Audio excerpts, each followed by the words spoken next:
একটু আগেই এই যে এই বাটপাটা এখন আসবে, একটু আগে বাটপাটা আসছিল আমার দোকানে। তো এসে বলছে ভাই নগদ দিয়ে টাকা আনা যাবে? আমি বললাম হ্যাঁ যাবে।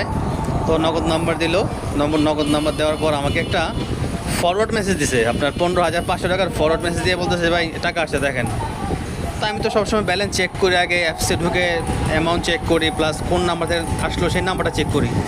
তো ও এসে বলতেছে যে টাকা আসছে ভাই টাকাটা দেন, এত নাম্বার থেকে টাকাটা আসছে।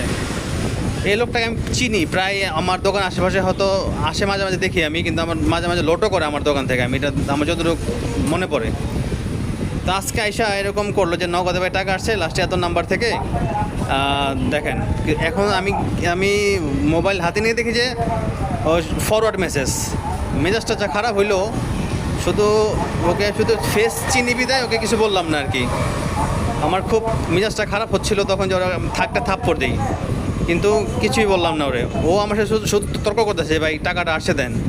আমি বললাম তোরা কিন্তু এখন বান দেবো, যে আমি বের হয়ে তোরা কিন্তু বান দেবে এখন। আমি যে আমি মোবাইল হাতে নিলাম, হাতে নিয়ে দেখালাম দেখ এটা ফরওয়ার্ড মেসেজ দিছে, ফরওয়ার্ড মেসেজ। তবুও সে উজ্জ্বতি কথা যে না ভাই টাকা তো আসছে।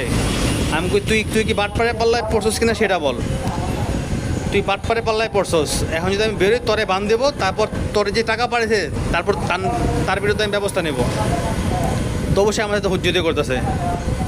কারণ কী আর করা, ও মাঝে মাঝে আমার কাছে লোট করে, আমি দেখি মাঝে মাঝে। এরকম বাটপার থেকে সাবধান থাকবেন যারা দোকানদারি করেন। বিকাশের দোকান যাদের আছে তারা অবশ্যই এরকম সাবধানে থাকবেন, নয়তো বড় মস্ত বড় বিপদে পড়বেন। আমি স্ক্রিনের লাস্টে আমি সেই নাম্বারটা দিয়ে দিচ্ছি, কোন নাম্বার থেকে ফরওয়ার্ড মেসেজটা আমার কাছে আসছিল, আপনারা দেখলেই বুঝতে পারবেন।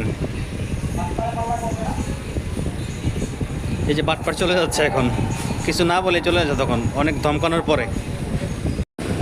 এই হচ্ছে সেই বাটপারি ফরওয়ার্ড মেসেজ। সবাই যারা বিকাশে ব্যবসা করেন তারা সবাই সাবধানে থাকবেন, হ্যাঁ। বাটপার থেকে অবশ্যই সাবধান, না হলে অনেক বড় পস্তাবেন। সবাইকে ধন্যবাদ। আসসালামু আলাইকুম।